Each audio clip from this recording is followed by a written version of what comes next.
Good morning, my little tater tots, and welcome to the Dick Family Basement on this cold Thursday morning. Man, it is cold outside.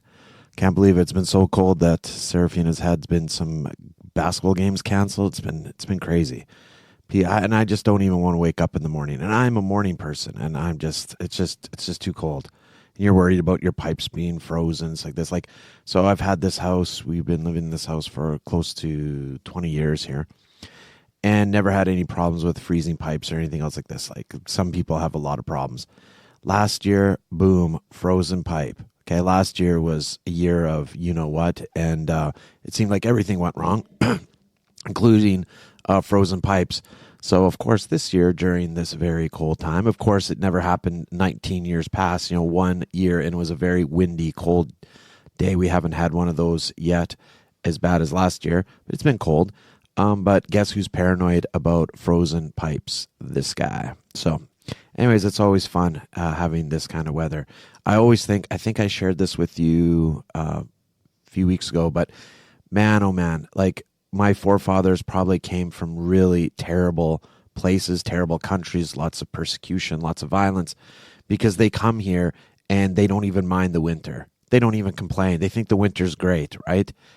Because back home, it was such a crappy place. Anyways, today, right now, you're listening to the Weekly Rundown with me, Lamont. You can phone in any of your questions or requests or anything else like that at 1-844-340-5001. You can also know that number through the chat below. If you want to just add any sort of questions or whatever live and in person on the chat, you can do so, and I'll get around to answering those questions.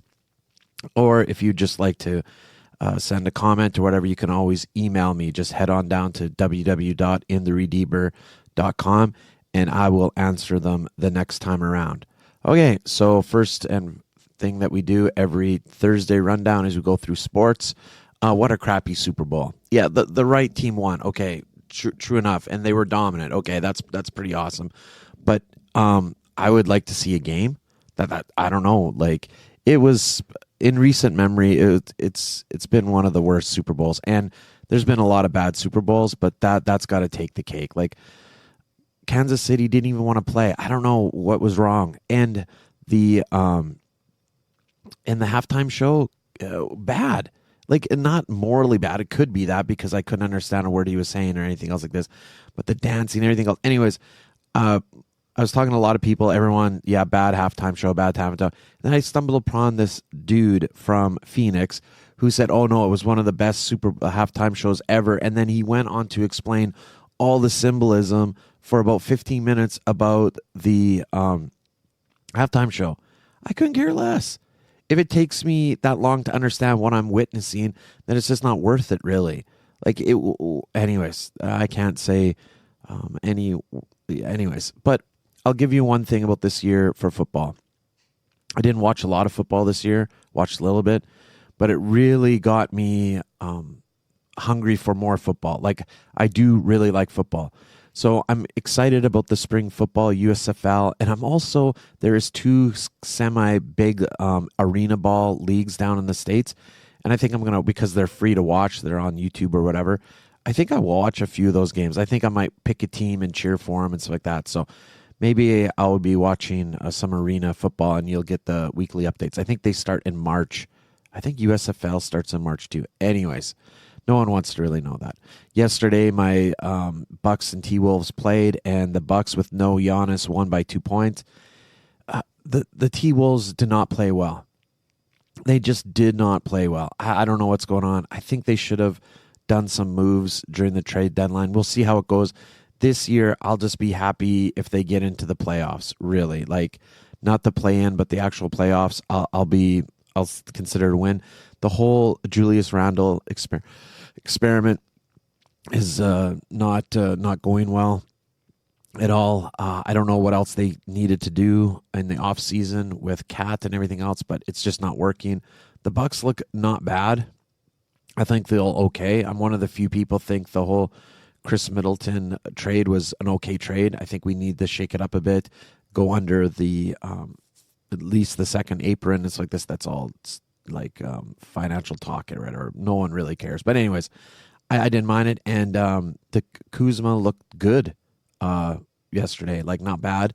I think this was his only second game as a Buck, so it's not too bad. My team, so last weekend we had a tournament. We did really well. This tournament was really plagued by scorekeeping problems, and it just wasn't me. I guess there was even my teacher that helps me out here noticed it. I wasn't there at the final. We lost by 4, but actually the teacher there said actually it was a tie game. Anyways, there was all this discrepancy with the score or whatever, and the ref basically took the score of a mom that was from the other team as truth, as what the score was going to be. So we lost by 4, but actually, and I find, okay, whatever. We lost to the best team in Musha by 4 points. It's pretty good. Like, by far and away the best team in Musha. They went to play in a tournament in Winnipeg, and they lost to the 9th ranked national elementary team. Like, they're very good. They're elite. We lost by 4, so be it.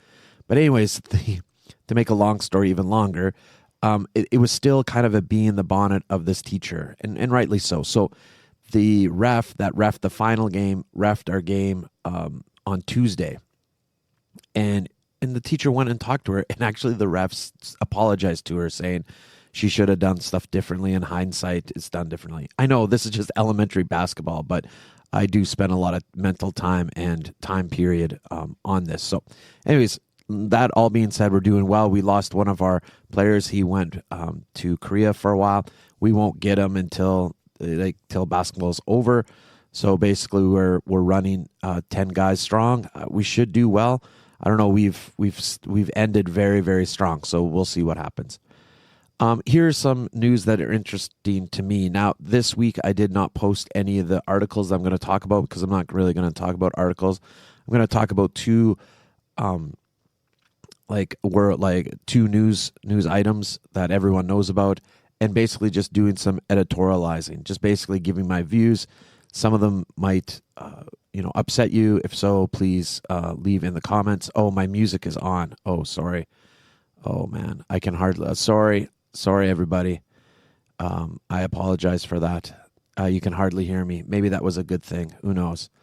So anyways, now you might be okay, because I just finished talking about the my basketball and sports. So maybe you're here. So like I said, sorry about that. I feel kind of embarrassed now. We're 8 minutes in, and it was just the music. So anyways, we are going to be talking a little bit about 2 news items, and just kind of editorializing that on my end. So first is the Ukraine war. We just found out that Trump is going to be talking to Putin and trying to have a peace settlement there. And this is really, making everyone kind of mad, because it's just United States and Trump talking about the peace and everything else like this. Now, let's get some groundwork done, okay? So first of all, what Russia did to Ukraine is evil, and it started way back with Crimea. There is a lot of historical precedents for Russia to invade Ukraine and everything else like this. There is all this for the Russian people. Ukraine is very important to their culture and everything else. All that being said, doesn't justify one lick of invading Ukraine. An evil act, full stop. Even the not really the invasion, but basically the occupying Crimea, it was evil in itself, and it didn't get enough world attention on that. Now, that being said, is that Ukraine is a complex country in a sense that at the time of the Russian invasion, my understanding was, and I have some credible sources, is that there was no daily Ukrainian-speaking newspaper that was printed in Ukraine, but there was many Russian. There's lots of Russian culture and Ukrainian culture are very much mixed into the Ukraine, and that this is tough, right? This is tough if a country wants to talk about independence and everything else. I think Canada is running into the same problem. Is is that if you want to claim to be a country, you need to be distinct. There has to be something that unites the whole country together. And actually, this invasion of Russia, which is evil and unprecedented in the modern times, has galvanized the Ukrainian people, right, as Ukrainians, which which is um, which is good in a sense that it really talks about a country, right, not just a group of people, but a country that has borders and everything else like this. Now, I said it's unprecedented in modern times, but like after World War II, basically there was a lockdown of borders, right? And which is a very short period of history. But before that, these borders were very porous and everything else. I guess the mindset after World War II was just basically, instead of invading countries, of course there was some of it after World War II, but instead of invading countries, we just trade with them, right? No one really cares that Luxembourg is their own country, just as long as they get to trade with them, right? And there's this economic prosperity. Now, what upended this was this invasion in the Ukraine. And I think for every person, there needs to be a focus on saving lives, full stop. Okay. And I think the only way we can do that is to reach some sort of settlement where Russia retains some sort of power or whatever over certain parts of Ukraine. That's not rewarding. It's not saying that Russia is victorious or anything else like this. We can't reward bad behavior. But on the other hand, is that how long do we want this war to go on for? How many people should die for this? Right. And I guess if you talk to the Ukrainian people, especially let's say the leadership, which, by the way, the leadership on both sides are not on the ground. They're not holding a gun.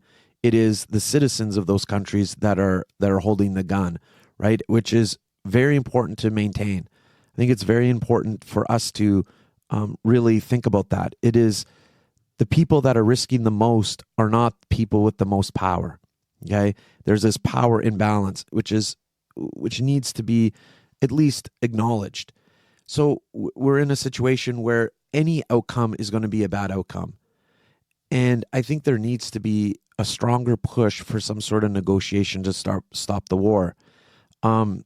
People say that Ukraine should be part of NATO. No, I don't think that's a good idea. I think that's just going to provoke Russia even more and stuff like this. And unless the West, and especially America, wants to put boots on the ground, wants to have this huge force of power in that theater, in that area, we're going to have some sort of treaty, or we're going to have some sort of peace talks. And Russia is unfortunately going to retain some of that area that they overtook. Now, we could go back. We can look at history. And I think one of the things that was a very big misstep is to just shrug off the invasion of Crimea. I think that was historically will be looked at as a big boo-boo or a big not good thing that happened. So anyways, that's my kind of take on the Ukrainian war and how it's all panning out and stuff like that. And it's just bad all around. I think this is another cautionary tale for everyone. That war is bloody and war is hell, really.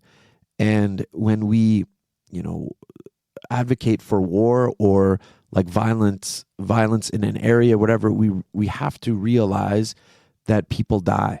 And I think that we become desensitized that by all this news and everything else, and by, believe it or not, video games. I think it's like this, is that we don't realize that there's a human toll on these wars and stuff like this.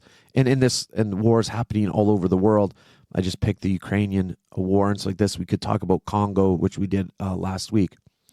The next thing I want to talk about is Trump and tariffs. It's a big thing here in Canada. If you're not from Canada, if you're not listening here from Canada, but Trump is going to tariffs on our steel and aluminum. Canadians think this is some sort of Canadian-centric tariff. It is not. It's just a general tariff. He's putting something like 25% tariffs on all imported steel and aluminum. And here's maybe a very I don't know what to say, not very popular take on this. I think that Trump has every right. I think the American government has every right to do these kinds of things. Do I think it's good for their economy? Probably not. And it's definitely not good for us. But we are so intertwined with America that anything America does like this, even in their best interest, will harm Canada. Full stop in our economy and everything else. But it is so intertwined. Like there is a refinery in Montana that basically just refines Alberta oil. So I think Canada, a lot of people in Canada don't realize is that United States is very state run in a sense, right? Like states exert a lot of pressure, and I think with tariffs like this, there will be some pressure from these states to reverse course. What does Trump want? And I think that this is a really good question to ask for Canadians. What does Trump want out of all this bombastic sort of posturing? He wants to make Canada the 51st state and everything else like this. On that note, this is incredibly interesting to me. I was reading an economist saying that one of the things that could happen is more integration between Canada and the United States. And let's say we have this like common currency. Let's say we adopt the American dollar. And basically the deal is that any money we have would be exchanged 1-for-1 for American dollars, right? So our dollar would be exactly the same price as American dollar. And basically it would be this transfer of wealth. It would be the biggest transfer of wealth into Canada ever in history.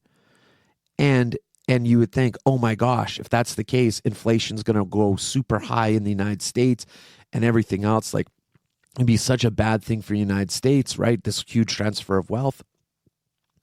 So this economist said that it would be like a rounding error in their inflationary, like it would make zero effect on their economic outlook or whatever for the United States. That just shows you how huge the economy of the United States is. And I think, what does Trump want? Trump wants everyone to know that they're the big dogs, that they are the hegemony of the world, right? They are. Everyone there's all these attacks on that. And I didn't really get into the China part about the Ukraine war, but maybe I'll get into that later. Some other weeks. But he wants to exert his soft power. And I think that for Canada, instead of being so reactionary, I think that we should be a lot more proactive, right? We need to be creative. I think one of the interesting things I heard is that we need to set up an alternative app store for like iPhones, right? Like the only reason why we can't do this is because we signed this document or whatever, this sort of like economic treaty or whatever, saying we wouldn't do that we'd respect the American laws on intellectual property and everything else like this. Wouldn't it be great if we just set up our own like iPhone app store that be available around the world, where we don't charge vendors huge amounts of money? It's like this would be more open source and everything else like this. Or how about make Canada like a tax haven? Just be like, yeah, if you want to put in X amount of money into Canada or whatever, that you be tax free or whatever. Like, or another really interesting idea is to make Canada a right to repair country. So we hear all these scandalous stories about John Deere, about Tesla, about all these, even your phone and everything else. You can't even repair if you're a farmer here in Saskatchewan, you can't even repair your own John Deere because it's all like electronically locked and everything else like this. And the only reason why we allow like foreign countries to do that is through this thing that we signed. Why don't we just rip up that and say, yeah, Canada will be a right of repair country. You bring your Tesla over here, we can fix it so that you don't have to pay the subscription fee to get 100% of your battery life. You're a farmer here, whatever. You don't have to pay the exorbitant money to repair your tractor or anything else like this. Like, I think we need to be very, very creative in what we do instead of just having retaliatory tariffs, because that just hurts the population, right? That doesn't hurt anyone else except us. So let's be proactive in that, and let's really speak the language that Trump knows, which is power. We need to exert that. We have lots of, and I think one of the other things that Trump is doing to pick on Canada is that he wants our natural resources. He wants more openness to that. And I think that in some ways that's good. I know that might be a hot take. Like, I think that we just don't have the capital funds to extract some of this materials like this. We already have huge Australian mining companies in our country that are doing that. I would be more comfortable for America. I'd be very comfortable if we would get our act together and have more venture capitalists in Canada, but it doesn't seem like that's around the corner. So if we can partner up with American companies to do that, I don't think there's anything intrinsically wrong with that. We just need to be very aware to keep our sovereignty over our natural resources. So that's the two things I wanted to talk about today. Board games. I've been playing lots of board games, believe it or not. Catherine, for whatever reason, is starting to really like board games. So we've been playing lots of Blocus. It's an abstract strategy game. And Battle Line. I was hoping to play some board games this weekend, but it doesn't look like I will. There's other board games I'd like to be playing, like Duke and stuff like this, but we have not. What books am I reading? Believe it or not, I'm still powering through like Doomsday Warrior number 12, Death American Style, and a Perry Mason book called Moth Eaten Mink. Hopefully that Doomsday Warrior I'll be finished today. Man, I just haven't had a lot of time to read this past week. I watched Abbott Elementary in Paradise. We watch Abbott Elementary every Wednesday. Yesterday's. So this season was not great, but these last couple of episodes have been really good. There's this kind of like little kind of cutesy romance that's going on, which is kind of nice. It's like this. It's funny. I like it. I like how funny it is. It's like that. So, and Paradise is an interesting show. If you haven't watched it yet, I encourage you to watch it. I don't really want to give away even the plot because that kind of gives away but it gives away the surprise of it. So I'll leave that with you. So another part of our weekly rundown is what about this? Here's my what about this. Do some research in people who believe in Jesus Christ and his church. What do I mean by that? Is that it seems like we have all this stuff about, Catholics don't believe in the real presence of Jesus, or with this snoodling business about, most Catholics want, just push into any sort of progressive sort of ideology or whatever. But here's what I really want to know. And this is what I try to do in my parish, is I try to talk to people, that what they want, who people maybe come to daily mass, or I always see them at church on Sundays, to talk to them to see what they want to see at the parish, right? Like, why doesn't some big research thing says like just interviews people or surveys people that are believers? Because I think that all these other, surveys or whatever really skews kind of, lack of a better word, wacky, is because it's very easy to say you're Catholic. It's very easy to say, yeah, I've been baptized Catholic, but they don't practice, or they don't believe. They don't even believe in Jesus. So I would like to see some of that. I'd like to, what about this? What about this? How about do that and see what people in the pews really want from their church, or what they need in their spiritual life. Here's the disputed area. Okay. Why do people of my generation and younger can't get their poop in a group in the sense of giving back to the community? I'm just always so disappointed that we just can't get good people to help out with programs at the school or at, for basketball or anything else, or even at the church. It's kind of the same, like older generation of myself or whatever that are kind of like still,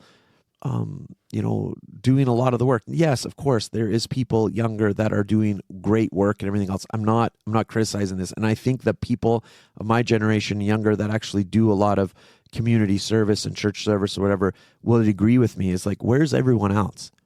It's sad. And I just look at the stuff that I do with basketball, and like, we need basketball coaches, and coaching basketball in elementary school level is super easy, right? Just all you need to do is run your kids until they can't run anymore for practices or whatever. Teach them how to shoot, teach them how to do a layup, Defense is pretty like easy. Just get in front of your guy. It's all man to man here in Moose Jaw, and just spread out the floor. That's it.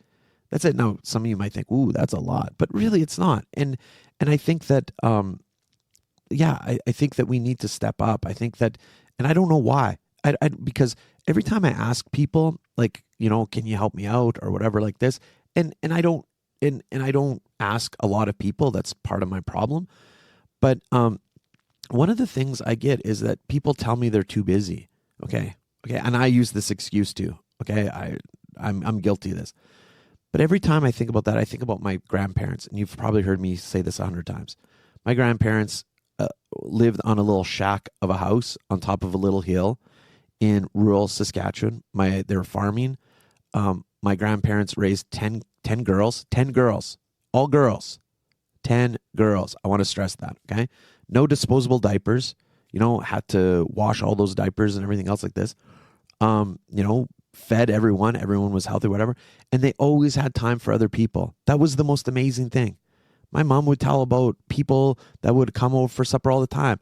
My grandfather was, in his own way, very involved in the community and stuff like this.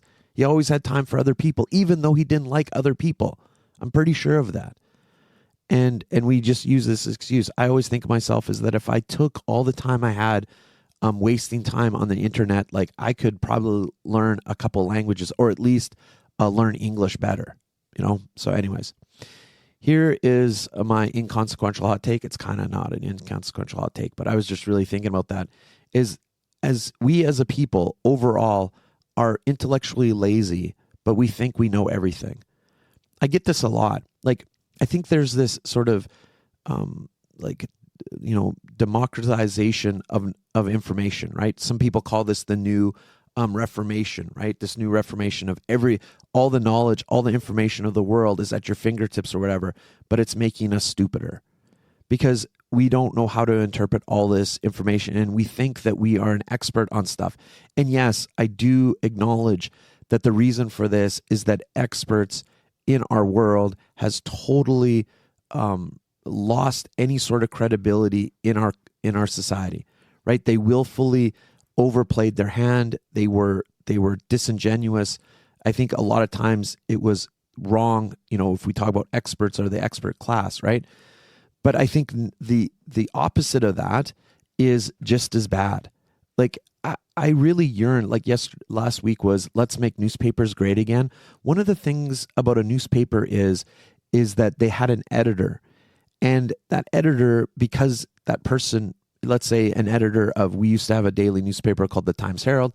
That editor, ideally would know Moose Jaw, would know what's important, would know what the what people needed to know, right, to be good citizens. And I think that role of an editor is good. Now we don't have that sort of editor. What we do is like opinionated pundits, which doesn't give us even a perception of the whole, right? But I talk to people, lots of people, and it seems like that I just run into more and more experts that people think because they've read, something on the internet that all of a sudden they're experts is. And I'm not saying people shouldn't be informed. I totally agree with that. And I do agree that people should have the freedom to act out on their convictions. And what I'm trying to get around is this whole COVID-19 thing with vaccinations and everything else like this. I think people should had the freedom to say no to all that. Okay. And everything else, right? But then on the flip side is that we have to realize that we can't be an expert on everything, right? We can't know everything. We do have to rely on people that know more than we do. And I think that sort of acknowledgement is shrinking fast. And I think we're going to be worse for it. Full stop. I think we're just going to be worse for it. And I think the why this happened was because the experts are just untrustworthy. But I think we need to cultivate sort of, I don't know how we get back to the place where we could have a healthy balance. I don't know. It's a hot take. So it's not like, let's say, a hot solution. It's more like a hot problem in a sense. But anyways, that's all I have for today. If you do have any questions, or yes, information is not knowledge. That's true. West Dave, thank you very much. Hopefully, Dave, you're not calving during this horrible weather. So, I sorry again for the music being on for 8 minutes of the podcast. That's my fault, my bad. And of course, this happens, right? I have probably the most live listeners I've had ever for my weekly rundown, and I flub up, of course. Of course, that's just how it goes. Anyways, thank you for being patient with me.